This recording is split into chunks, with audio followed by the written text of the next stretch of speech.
Hey, welcome to today's seminar. Today's seminar is going to be, you probably guessed it already, about Airbnb. And the title for the seminar is Cereal Boxes and Cockroaches. And you'll find out soon in the next 10 minutes what that means.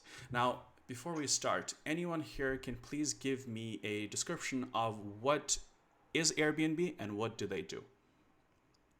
Annie and Alex, you guys decide who gets to talk. Andrew is holding up his hand, I can see.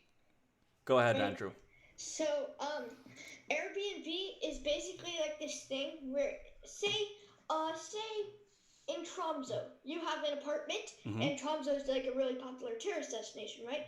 And you don't live in that apartment, you live somewhere else. So you're like, I might make a bit of money off this apartment, so I'll like list it on Airbnb, or like make it an Airbnb. So then people can say, I want to go to Tromso, so I'm going to see if there's any Airbnbs available. And then they see that Airbnb, and then they just live in that house for like a week when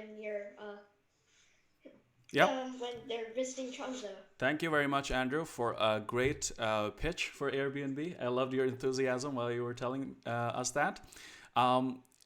Before we start this, who here would say that Airbnb is a good idea? Like the fact that you can let someone else stay in your house and you can make some extra money that way and they get a local experience. Who here, please raise your hand if you think that's a good idea. Can you guys see? Or send a message in chat. Or send a message in chat. One, two, Let's see here. 2 people. Uh-huh. 3 people. So who here would say, Yeah. that's most of you, who here would say that Airbnb maybe is a bad idea? Anyone wants to go? Andrew is raising his hand. Go ahead, Andrew. So Airbnb is a bad idea because say you had your apartment in Tromso, and then somebody comes, buys or lives in the apartment for the Airbnb, right? For a week or something when they're visiting Tromso. But then they go there and just absolutely trash the place. And They have insurance. Airbnb have insurance. And then they just throw a ton of bottles around and they smoke a lot and bad things happen. So, Yeah. Yeah, but then they can give the person who's staying there a bad review, and the people who are hosting them can say to other people not to do, not to have those. Very good point. And then also, Yeah. Finn said something, yeah? Yeah, in fairness, a bad review for trashing your house is not a very good deal. Of course.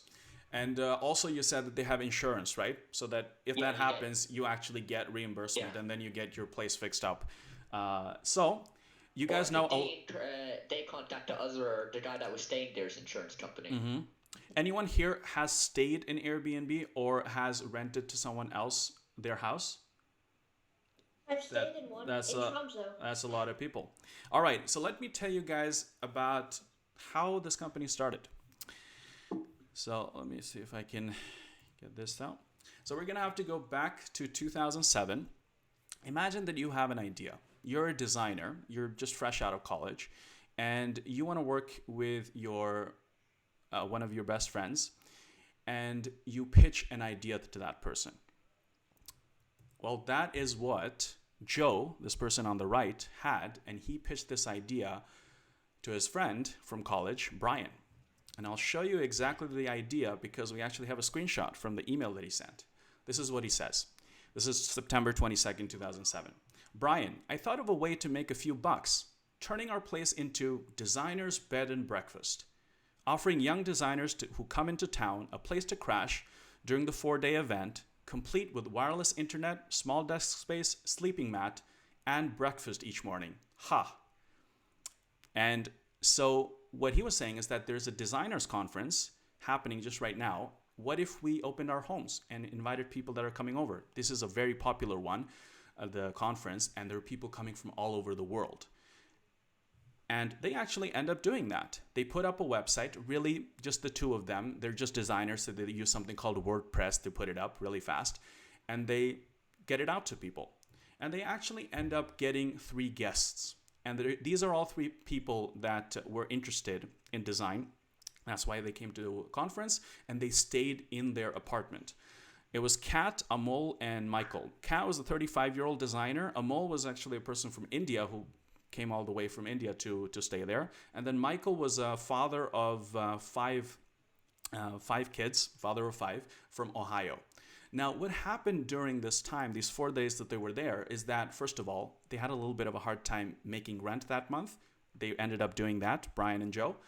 But that wasn't the most interesting part. What was the most interesting part was that they actually became friends with these 3 people. They hung out, exchanged stories, and they showed them around San Francisco. And so after that, they had the idea, do actually maybe people want to stay in homes rather than hotels? I mean, we just had an amazing experience just these past couple of days. Maybe there's something there. And so they think, you know what, let's start working on this idea.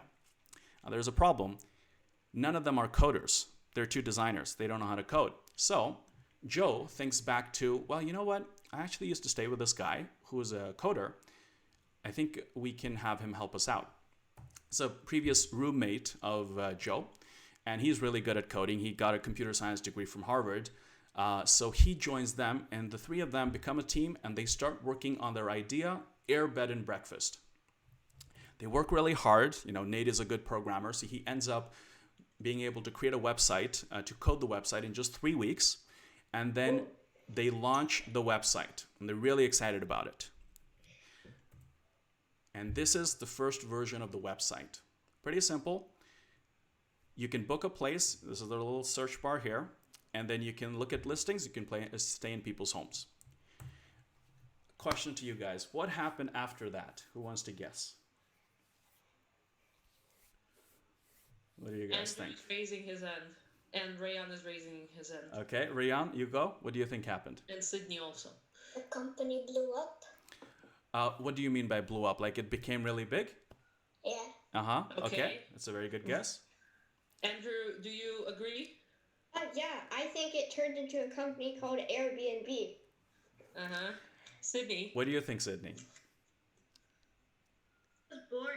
That's what happened after. You were born. You were born. Okay, well that's a fact. Anyone else wants to make a guess before I tell you? Finn, go ahead. Most companies are probably completely crashed at the start, then picked up speed. Aha, there we go. That's a little bit more closer to the truth. So let's see what actually happened.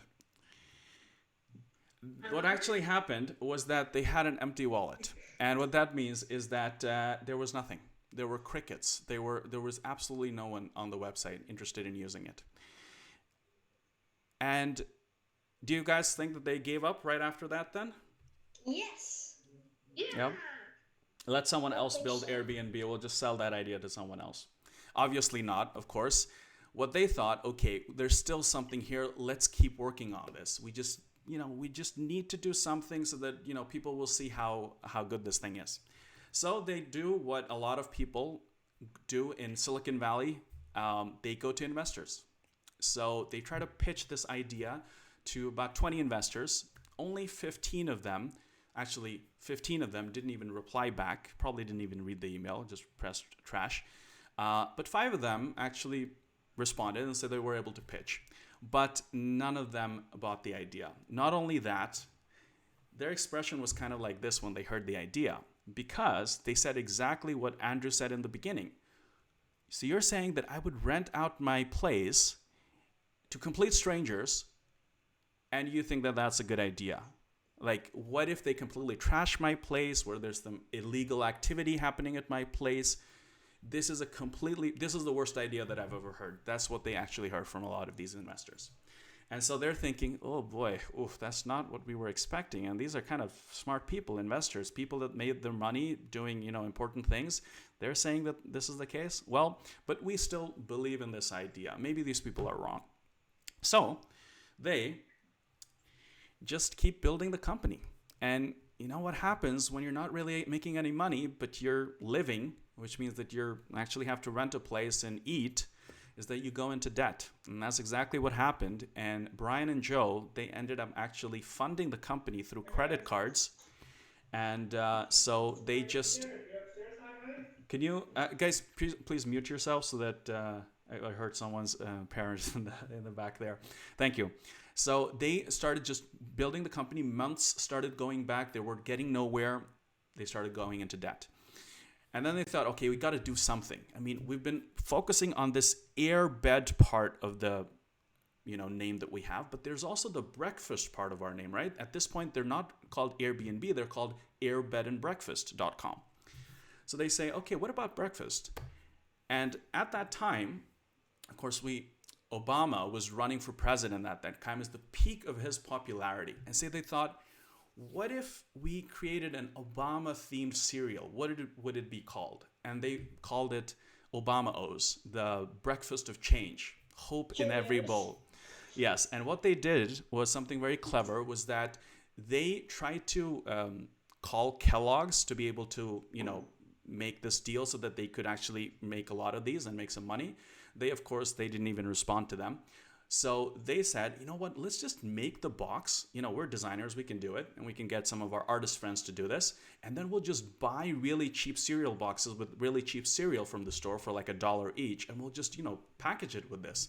And what if we sold them for $40 each? And we'll create 1,000 of these. And they got their friends to, help them so that they could actually do it without that much upfront cost. Now, what do you think happened here? They get sued. They did not get sued. Well, that's a great suggestion. Now, this is where... that should have happened. That should have happened, yeah. But I think they were just too small for, them to care. But what happened that this... about how you said, they get sued. It's such an optimistic tone. Yeah. So, but what happens is that this actually takes off. This takes completely off. And they start getting a lot of these orders. And actually, at one point on their website, they were getting someone buying this every 3 minutes. It became so popular that even Katy Perry made a video about it. And if you go search up Obama O's on YouTube, you'll be able to see some old videos from this time. I can link you guys later so you can enjoy that. But even CNN made a little video on it where you can see Joe and Brian from that time talking about this. So what this does is that this basically pays for most of their debt. So they're back to zero now. But they're still not making any money from their main thing, right? So at this point, they have an advisor who's also a friend there who tells them, why don't you come over to Y Combinator? That's a place that's an accelerator where you have people that fund your idea. So they give you $20,000 and you get 3 months to work on your idea. You can just focus on that and you can learn from other people that have built successful businesses. And they're like, okay, this is exactly what they need. And so they actually go to the interview for this. And, the person there who started Y Combinator was completely not interested in their idea like everyone else. And he was actually trying to persuade them to work on a completely different idea during the interview 2 minutes in. But then at the end, when they were basically like, yeah, we're never getting in here, Joe takes out the cereal box and then he gives it to the person who's interviewing them. And he's like, this is for you. And he's like, what do you mean? No, this is like how we made $40,000 to get out of debt. And then the person is like, okay, so if you can convince people to buy $40 worth of cereal by doing this, you can basically survive anything. And so they actually get accepted based on that. So they're obviously very happy and they get into this and they start focusing in on their idea and really just, zone everything out. And they're like, we're going to get profitable. We're going to make money. We're going to make this work. So what happened was that they got $20,000, of course, from Y Combinator to work on this. And this is just a screenshot from one of these batches that they hold there. But there was a problem. Again, this is when the financial crisis was at its peak in 2009, beginning of 2009. And then the investors are like, the good times are over. We've been investing so much for the last couple of years, but now we're going to go into a cold winter where no one's going to be investing. And then the team is like, oh my God, oh, not again. Another problem. But they're like, okay. The housing market, and they're a housing company. Exactly. They're a housing company. and the housing market is crashing. But there is. What did they invent? What were they trying to do? So they are the company that became Airbnb, where you can rent out your home. Oh, Yeah, okay. yeah. So what happened was that this is one of the this is the person who started Y Combinator, one of the people, and he says that the only people that will survive are cockroaches, and you're a cockroach. So he gave them this advice: make money as fast as you can, become profitable, and that way you can survive. Don't lean on any investment. Because the whole idea of Y Combinator is that at the end of the 3 months you get to pitch to investors, then they put tons of money into your company. That was probably not going to happen this time. So they said, you know what, we're going to become ramen profitable in these 3 months. And what that means is, can anyone guess what that means?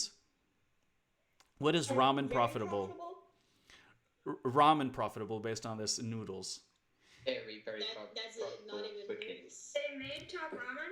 As macaroni, isn't it? So they Yeah. sell ramen based on a lava and become profitable. Yeah, right. And then they get sued. Good suggestions. It means I don't think they can get sued for making macaroni as well. yeah.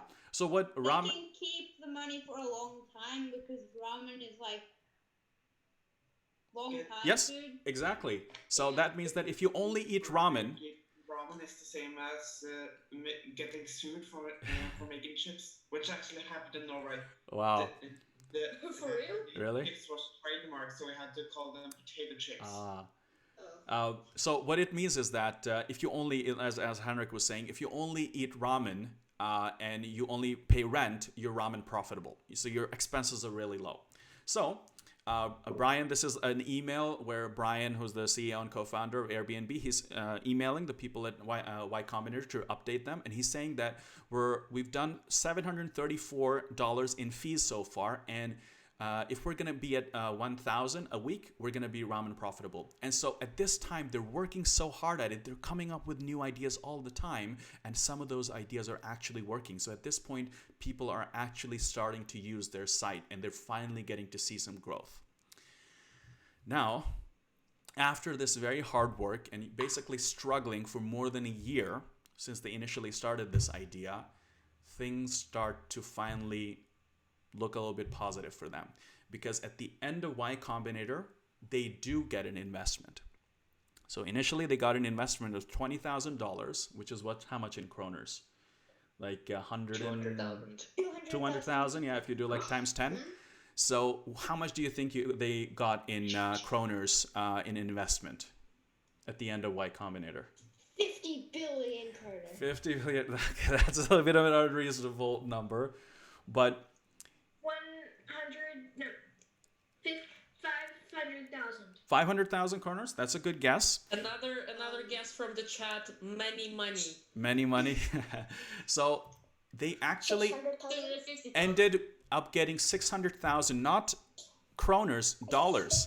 So that's basically close to 6 million kroners. Not just like that, but when they got it, they got all that money. Or whatever, the investment criteria are. I'm not really familiar with that. But anyway, they got it from Sequoia Capital, which is one of the most famous investment companies in the world.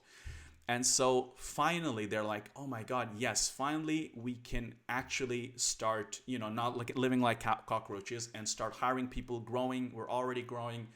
And now finally people are getting around to this idea. So this is their team picture from that time.